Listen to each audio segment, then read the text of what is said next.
From the Weston A. Price Foundation, welcome to the Wise Traditions podcast for wise traditions in food, farming, and the healing arts. We are your source for scientific knowledge and traditional wisdom to help you achieve optimal health. And now here is our host and producer, Hilda Labrada Gore. Hey, Hilda here. It's not enough just to get the right nutrition and to move about. We have to clear detox pathways to allow our organs to function optimally, unhindered, and remove obstacles to health. This is episode 444, and our guest today is Adam Parker. He is the host of the Your Ideal Day podcast and a detoxification expert. He offers insights on what we need to do to detox.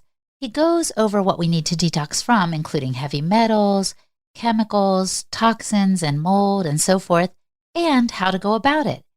He offers suggestions on simple detoxing solutions that include the use of saunas and Epsom salts, for example, and he talks about levels of detoxing, so we can even go to the more extreme or challenging protocols of flushes, cleanses, and enemas. Before we get into the conversation, we want to give a shout out to Baja Gold Salt Company. Baja Gold offers the world's healthiest, most flavorful, unrefined sea salt. It's harvested from the Sea of Cortes. Baja Gold provides a complete spectrum of macro minerals and trace elements in higher concentrations than any other sea salt. They are keto and vegan friendly and lab tested, contaminant free, all the good stuff. And Baja Gold's incredible mineral benefits are also available in a liquid tincture as a bath soak and as a sport electrolyte drink for improved endurance and performance. Check out Baja Gold and give it a try today. Go to BajaGoldSaltCo.com or call Baja Gold at 770-361-6092. That's BajaGoldSaltCo.com and the number 770-361-6092. This is Hilda Labrada Gore, and you're listening to Wise Traditions. Welcome to Wise Traditions, Adam. Hilda, it's an absolute pleasure to be on the show. I love talking to you. You are radiating with health. You just had a baby about 10 weeks ago, and I want to invite people on your journey.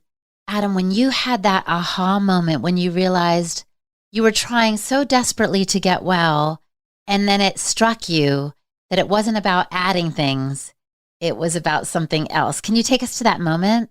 Sure. So very top line leading into how I discovered the power of detoxification. Doing all the things that we should do. I was eating well, going to the gym, and I hit a health crisis. And I knew at the time, doctors are not for me. I'm going to do the holistic thing. And that's what I did. And just to summarize what those challenges were, there was digestive issues. I mean, horrendous digestive issues, bloating, gas, food sensitivities, the whole gambit.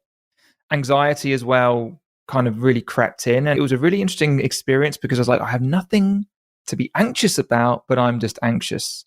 Driving a car down a freeway, anxious. Certain scenarios, and I was just like, never had this before. But the nail in the coffin, which made me take action, was my hormones just tanked. So I remember getting my blood work done, and I had the testosterone of an 80-year-old, and I was 31. I was like, something is not right, because before that point, I enjoyed my youth. Let's just say that. So that sent me down this path of practitioners, and I would say I learned from every single one of them, little pieces of the puzzle. But the people I worked with, it was all about, it's similar to the pharmaceutical model, as in diagnose and supplement your way out of it. So I was doing 20 pills per meal.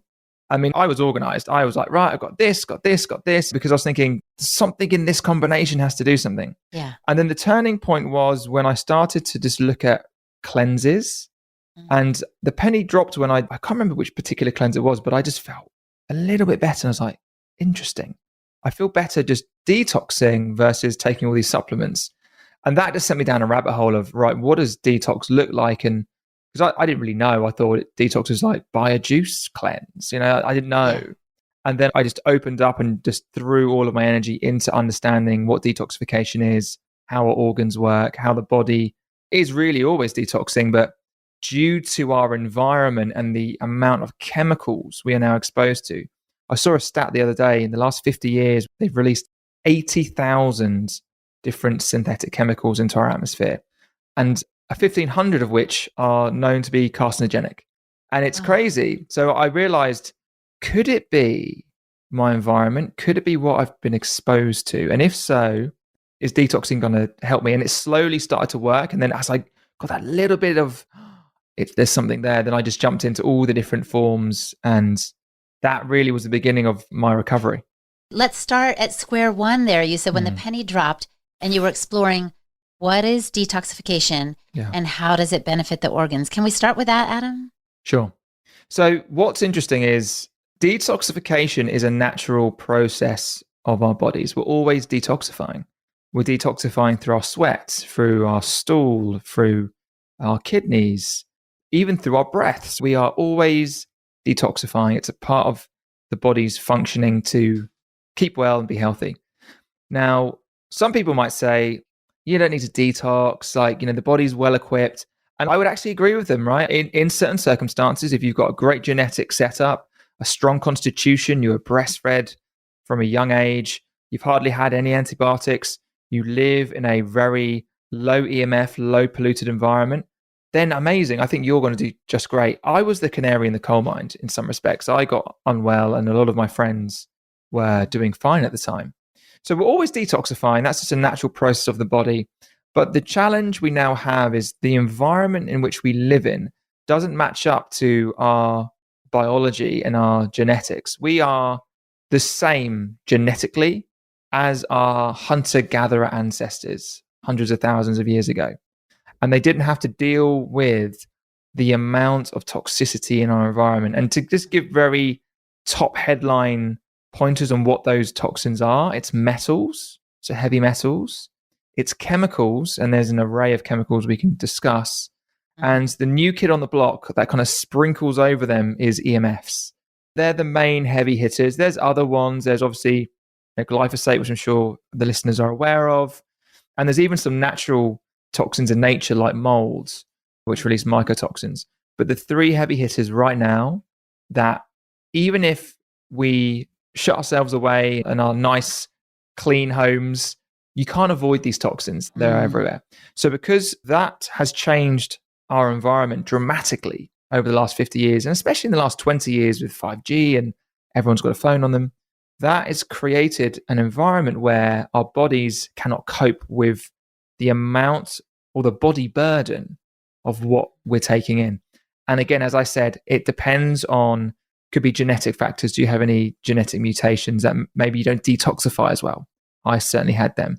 Do you live in a busy, polluted city, or do you live in the country? That can impact it. How many antibiotics have you had? I have a friend, and we were talking about digestive health, and he's actually from New Zealand, and he's like, mate, never have any issues with my digestion, never. And I was like, really? He goes, well, yeah, I mean, it might be because my mother breastfed me till I was 4 years old, and he can actually remember. And I was like, he's like, yeah, I have memories of breastfeeding. But because he was breastfed until he was 4, he says his digestion is bulletproof. I was breastfed till I was 6 weeks. So again, there's all different reasons behind it. But what we're now seeing is younger and younger generations are getting sicker earlier because they're growing up in a more toxic environment. So I got my first mobile phone when I was 17, and it would have been like 2G. Now they're getting their phones at 9, 10, and it's full 5G. So you can see there's just more going on. And with microbiome health, you pass on what you've got. So as we have weaker microbiomes, so you can see it's the perfect storm for people not to be able to deal with the modern environment. Yes. And I used to feel like you did, Adam. I thought the body is well equipped if we're well nourished and doing all the things, getting the sunshine, getting our feet on the ground, we're going to be fine. But I suddenly realized, as you did, that today's environment is very different from that of our ancestors. And so we might need to do, therefore, some more serious detoxification protocols than they did, because we're, as Dr. Natasha Campbell McBride puts it, we're swimming in a toxic soup. Yeah. And here's the thing. What we're trying to do, so you talk about grounding, sunshine, I put them all on the same level as detoxification, because ultimately what we're trying to achieve is the right environment and conditions that our ancestors lived in. So we need the sun, we need the grounding, we need the spring-like water without the heavy metals, the chemicals, etc. And we need a body, we need a vessel that is clean and can function. So all of this stuff essentially is trying to mimic our ancestral heritage, really. And through my teachings and education, I put grounding and sunshine and all of that stuff is on par with detoxification. But I think the kind of narrative of detox now is seeming to get a lot more focus now because people are looking for answers. It's like, oh, these things aren't working. And as I said from my story, from practitioner to practitioner, and really it was myself who was able to bring myself back. And it was all just realizing it's got to be about detox and cleansing the body. And as I said, aligning ourselves to our ancestral heritage. Yes. And I guess that's why, honestly, I've been a little wary of some of the more dramatic detoxing protocols. And I hope we can talk about the gamut today, from the simplest to the most challenging, perhaps. Yeah, I've been a little bit wary because I'm like, gosh, it seems so intense. So let's just take it bit by bit before we go to the heavy hitters. I know there's simple things like you mentioned already, sweating, right? There were sweat lodges in Native American communities. I know in some ancient Mexican cultures, they did the temazcal ceremony, again, an opportunity to let the sweat pour out in a very dramatic fashion, I would say. And in some ways in the US with our little saunas and our even Epsom salt baths, we're doing our best to draw toxins out. Are those good places to start, would you say? Yeah, so there's many different degrees of detoxification. And really what I want to promote is daily detoxification. I want to decode detox because once you understand it and you understand the process of how the body functions, really it comes down to daily habits. So yes, saunas. I love saunas. I promote them regularly. I read a study recently that using the sauna 5 days a week reduced all-cause mortality by 40%. I mean, that blew my mind because you can see why. It's cardiovascular workout, you're sweating out all the toxins. So saunaing is a really good entry-level way to detox. I just say to my clients, friends and family, you go to the gym, great, just jump in the sauna. Just after 20 minutes, just quick pop in the sauna. Also now there's a lot of cheap home sauna units where you kind of zip yourself up in these little bags and these sauna blankets. I myself have an actual sauna at the back of my garden, have an infrared, but it's a really entry-level way to get detox into your life. And you also said detox baths, Epsom salts, magnesium flakes. There's all different types of ingredients you can put into these baths that will just gently cleanse the body. And again, these things you can just bake into your routine. It doesn't require much. It's just right. Okay, Wednesday evening, it's my time. I'm going to jump into the bath and relax and read a book or whatever. So there's some really good entry level things you can do. Other things you can do is like moving the lymph. So rebounders are really good. I appreciate not everyone has a rebounder. If the gym has a rebounder, amazing.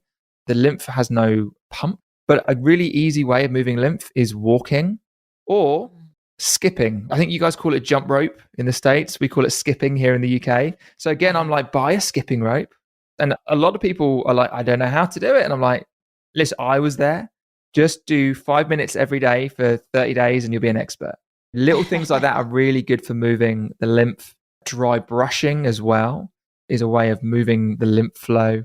So there's loads of nice, easy entry level things we can do. And also just in terms of dietary changes, we can help with detox. So one of the challenges, which I'm sure you'll be aware of, is the quality of our food today isn't as nutritious as it was 50 years ago. So the vitamins and minerals in a carrot aren't the same as what it was 50 years ago. So we have less minerals in our food. And why is that? Because of the way we're farming the land, monocropping, and we have less minerals. At the same time, we have an increase of heavy metals in the environment. Now, metals and minerals, they kind of work, they're similar in the body. So when a mineral goes into the body, it binds to a cell receptor site. And that's when the mineral can be used. Now, in the absence of minerals, heavy metals like to bind there as well.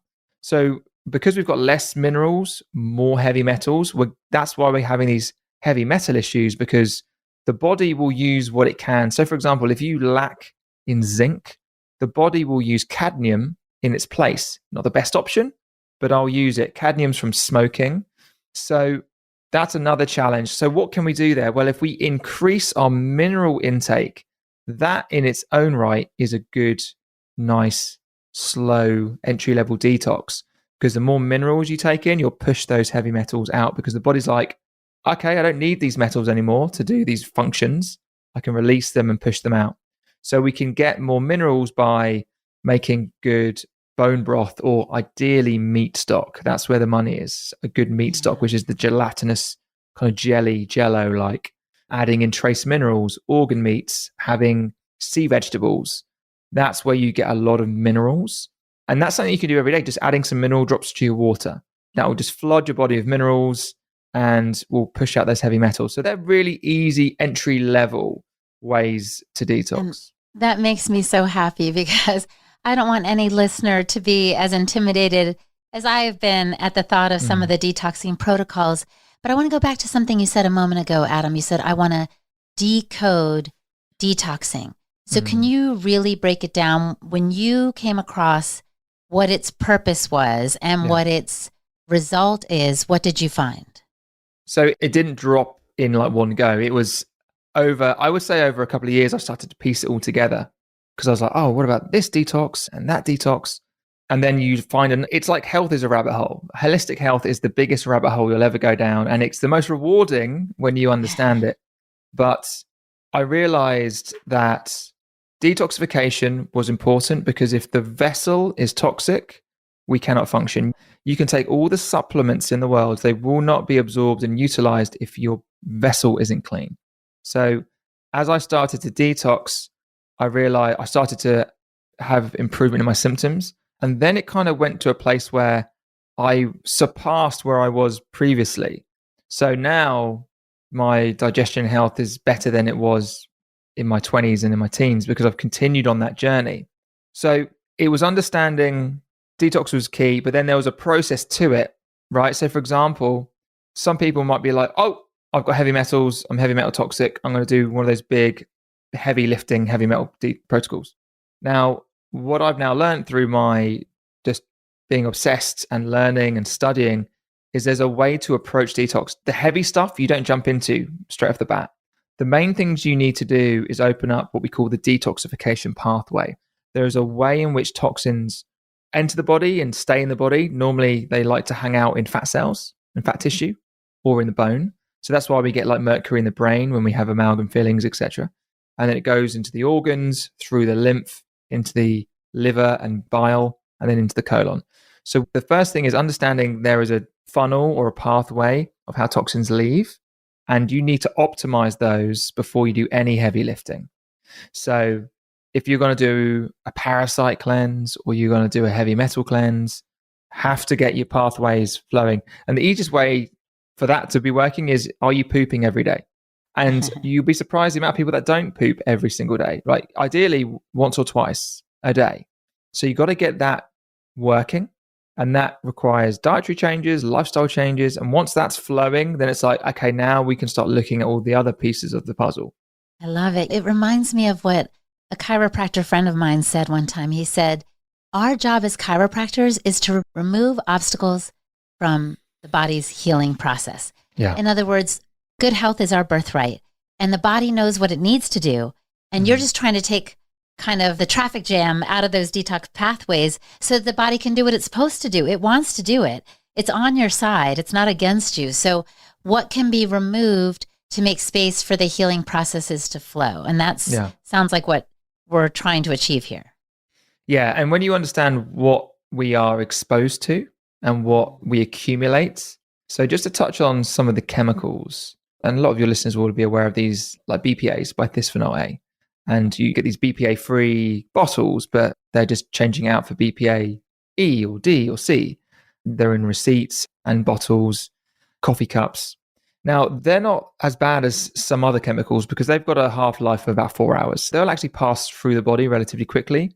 However, it's the constant accumulation. So we're never really getting rid because we're constantly like loading them up. If you're having a Starbucks coffee every day or a couple a day, you're never really ridding that out of the body. You've got phthalates and parabens, similar type of play in terms of how long it stays in the body. But again, it's consistently rubbing lotions on our skin and It's even used in food preservatives and it's food packaging. It's always there. But one of them, which I think is of real interest for me, is these PFAs. And these are forever chemicals. Now, they don't leave the body. They like to hang around in the body. So I think most people know it's Teflon pans. It's things that are stain resistant, water resistant, anti-crease, that lovely shine. A lot of the listeners will know about DDT, and it was banned in 1972. DDT is still found in the blood of people today because it's a forever chemical. It's forever. So these things don't just disappear. They last forever in our environment, and we will constantly accumulate them. So the good news is we can remove them. That's the body with the correct detoxification protocols. We can remove these chemicals out of the body. But that just astonished me when I realized, and there are over 9,000 different variations of these forever chemicals. They're in everything. They're in our clothes, in our makeup, and anything that has a shine to it or a gloss, it's there. Or if it says flame retardant, like we used to think, oh, how great, they have flame retardant pajamas for our children. So if a fire breaks out, they won't catch on fire, not realizing the chemicals in that fabric is so damaging to their young little endocrine systems. But anyway, okay, so you've given us the picture. We get the idea. I'm so thankful that our bodies know what to do once we make space and help clear these pathways. If we're ready for the next level, you've already talked about some simple entryways into detoxing that don't sound too intimidating. If we're ready for the next level, what would you suggest would initiate us into a more challenging cleanse that could be even better for our health?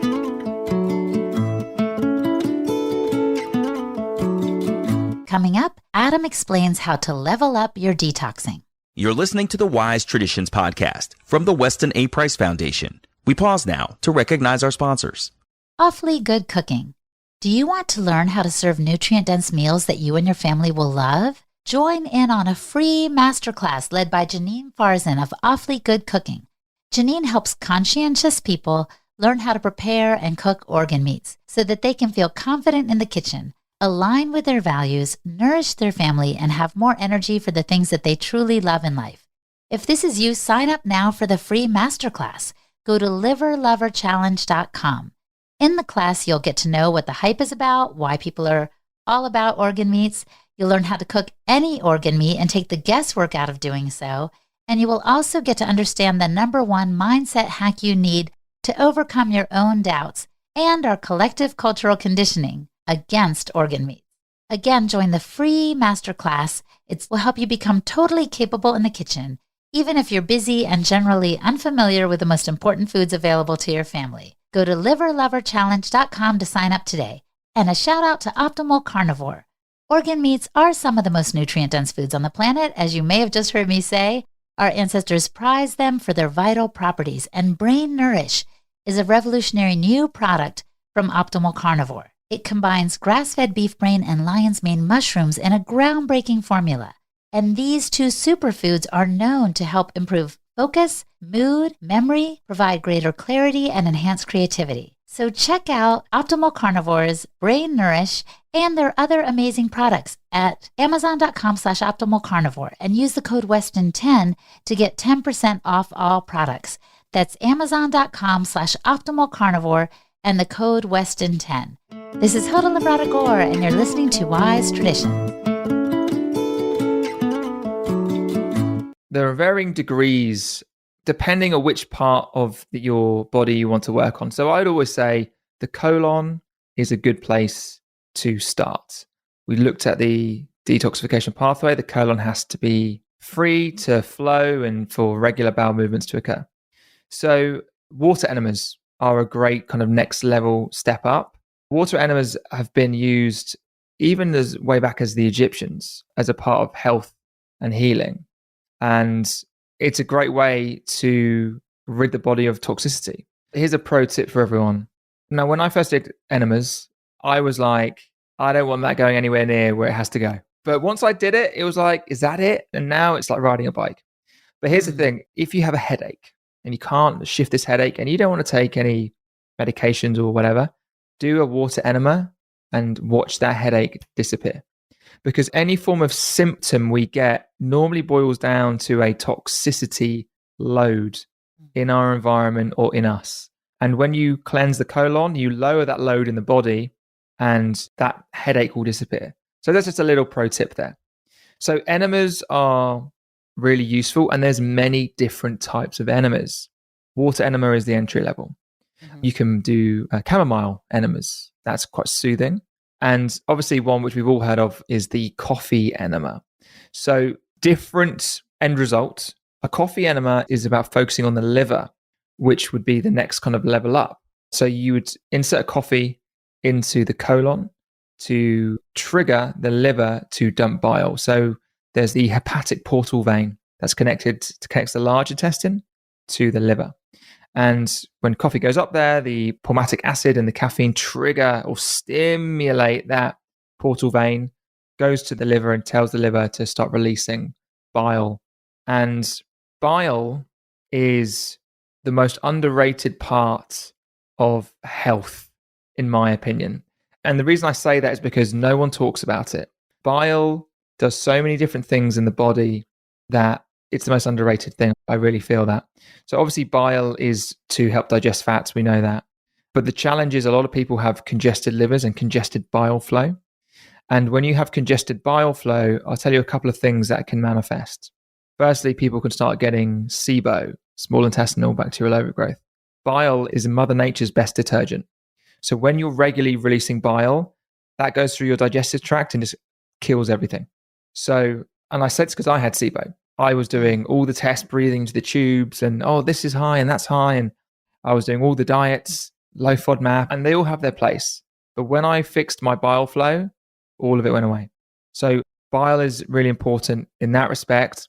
And another thing I want to ponder as well is, and again, from personal experience and client experience, but we all get the low stomach acid scenario. And if you go to allopathic land, you've got too much because you're getting acid reflux and take the Tums or whatever.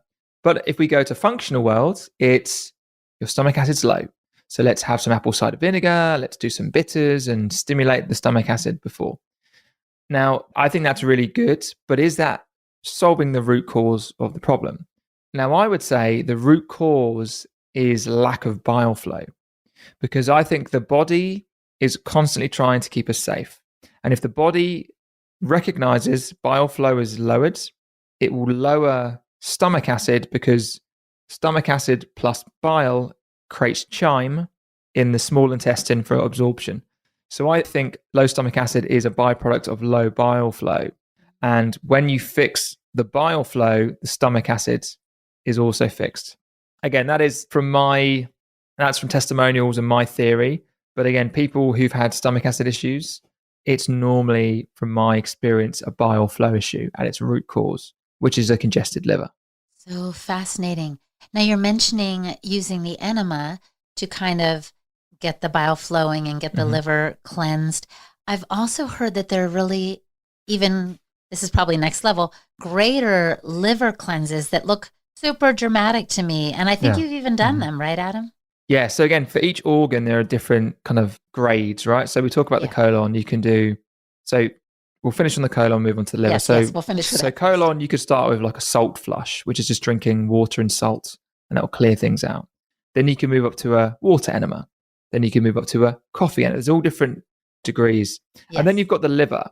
So liver flushing is by far probably the biggest heavy hitter in terms of creating rapid change in someone's health. I do stress there's no magic bullet, and a liver flush is part of an overall detoxification strategy, like detox is part of an overall health strategy. So we talked about the grounding and the sun. There's no magic bullet, but liver flushing definitely has the biggest bang for buck. Just to talk about what are some lower level entry pieces for the liver. So you might look at herbs. So milk thistle, dandelion root, that's some nice entry level ways of trying to help your liver. You could then look at castor oil packs, which are a nice way of stimulating the liver to detox. Then we've just talked about coffee enemas. That's another level up. Then the top of the tree is liver flushing. And that was created by a gentleman called Andreas Moritz, and he wrote the book, The Amazing Liver and Gallbladder Flush. And essentially what this protocol is, well, I don't even think he invented it. I think he took it from actually ancient tradition. So he took it from he used to live in Greece and would see that when small children were sick, the mothers and grandmothers would give their children olive oil and lemon juice in certain amounts. So he took that kind of narrative and created a protocol. And essentially what it is doing is we are freeing our livers of the congestion that has built up due to the toxicity within our environments. So what builds up in the liver? What we get are intrahepatic gallstones. And that coin was phrased by Johns Hopkins University. Intrahepatic gallstones are they're green, they could be green, red, yellow, and they're made out of cholesterol and bile salts. Now, we've heard of gallstones in the gallbladder. You also get calcified gallstones. They're the hard ones that you'll pick up on scans. And they normally reside in the gallbladder. But most gallstones, whether they're calcified or non-calcified or intrahepatic, are in the liver. So why do they get there? And the reason is toxins, as we've said, these PFAs, BPAs, heavy metals, all these different toxins are entering our body, either through our digestive system, our skin, through the air, and they land in the blood and they go through the blood and then they land in the liver. And when they get to the liver says, right, I don't recognize this toxin. It's not part of my wiring. My hunter-gatherer genetics doesn't recognize this toxin. I don't know what to do with it right now. So I'm going to store it and protect the body, and I'll wrap it in bile salt. I'll wrap it in cholesterol, and I'll just store it here. So we're safe. The toxin is not exposed because we've wrapped it up, and I'm going to store it for safekeeping. Now, over years or months and years and decades, those stones accumulate and they accumulate and they accumulate till eventually a liver is congested. And when a liver is congested, bile flow, and the liver makes about a quart of bile a day, that starts to be impacted. So then bile flow is impacted, digestion's impacted, and then there's a cascade of poor health. So I would say everyone has congestion of our livers. And I heard a stat recently that I think it was a third of US children had early stages of non-alcoholic fatty liver disease. I heard that too. Yeah. And again, that's the congestion from the seed oils and the chemicals. So when we do this process of liver flushing, where it's drinking olive oil and lemon juice in certain amounts, we dilate the bile ducts prior with Epsom salt, we drink that. And there's a preparation week. When you drink the olive oil and lemon juice, that stimulates the liver to dump a huge amount of bile in one go. And with that kind of suction process, it pulls those stones and that sludge and congestion from the liver. And the next day, you would do it at night. And the next day, you would poop out these green stones and sludge. And so what that does, that in itself isn't a healing modality. What that does is gives the liver the ideal environment to do its job. So it's not actually healing you. It's just saying, right, we're putting the liver back to as good as it was when you were younger or whatever. It creates the ideal scenarios for that liver to function correctly. And then as a result, people start to have miraculous healing because the liver can now do its job. Well, I think this is so fascinating, and I'm so glad you've mentioned some of the resources that helped guide you as you've become this detoxification expert and experienced it with yourself, the benefits, and for your clients. But I want to ask you, is there such a thing, Adam, as detoxing too much? Because I have a friend right now who's doing coffee enemas every single day, and I can't help but wonder, is that overkill? So as I said, we are detoxing every single day naturally. But can we proactively detox too much? I think we can. I think there's a balance to be had. We talked earlier about minerals, and minerals are the spark plug of our metabolism. Detoxification is taxing on our bodies. So, for example, you wouldn't do a liver flush every single day. You would do one every 3 to 6 weeks. The body needs to recoup and recover. So some people, if they feel they want to do enemas, etc., every day, then if that works for them, that works for them. I wouldn't recommend that purely because we have to think about the microflora in the gut, and we have to give that time to replenish and thrive. So And also coffee enemas can be addictive because of the caffeine hit if you're not too careful. Yeah. I So about that. I say you can overdo it. Again, you have to go for it, detox, and then rest and replenish. And you rest and replenish by eating nourishing foods, getting rest, getting sunshine, getting grounding, because then you want to go again for the next round. So any of the protocols that I take people through, there's a lot of rest in between, because you can do more harm than good if you're just go at detoxing. Because again, I think everything is cyclical, right? We want to rest to digest and then go for it. And it's the same with detoxification. We don't want to go crazy all the time. And we want them to be successful as well. So yes, we can go too hard.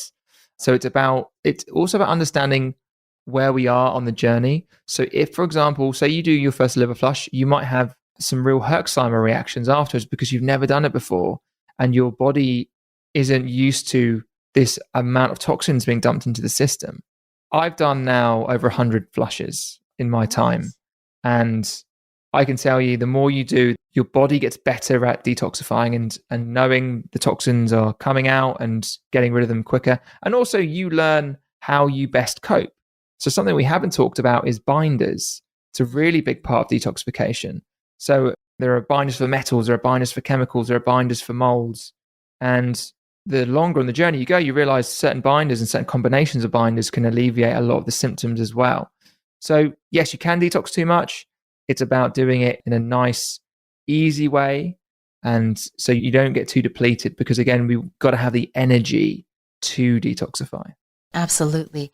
So I'm hoping that people can follow up with you. We'll definitely put a link in the show notes to your website and so forth, so people can maybe get more specifics either on a liver flush or the binders you just referenced and other protocols for detoxing, maybe guidelines.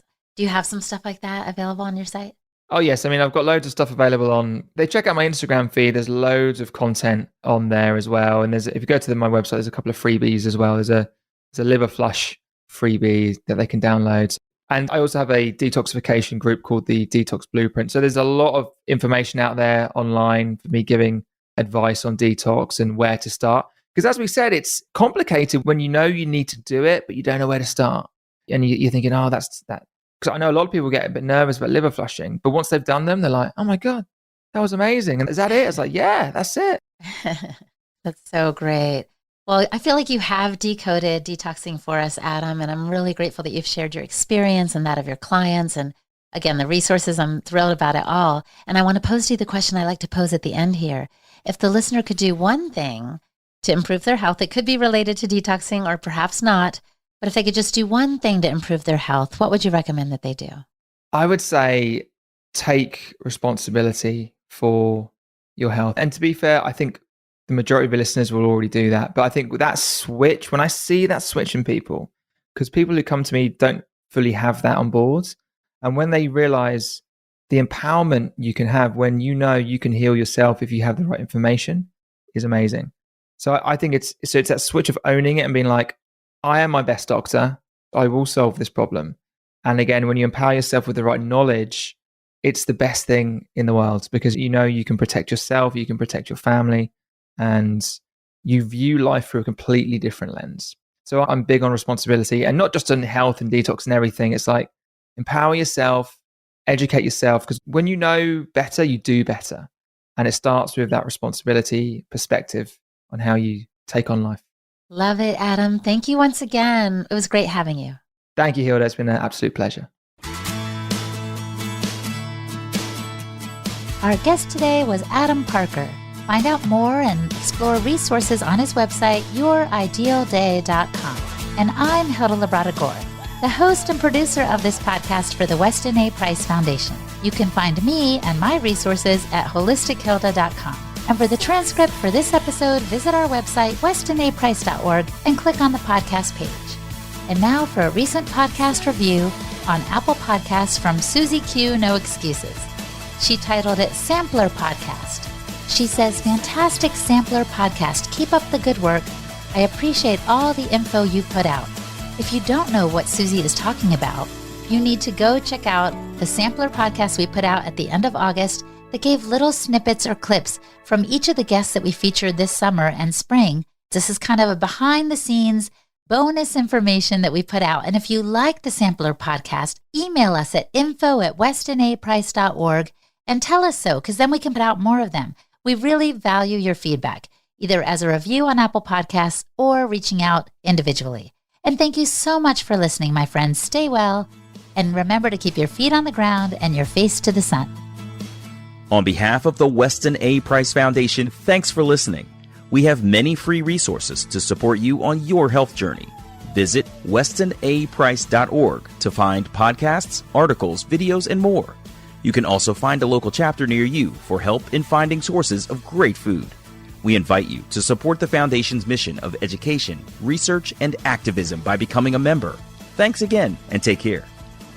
Wise Traditions is a project of the Weston A. Price Foundation for wise traditions in food, farming, and the healing arts.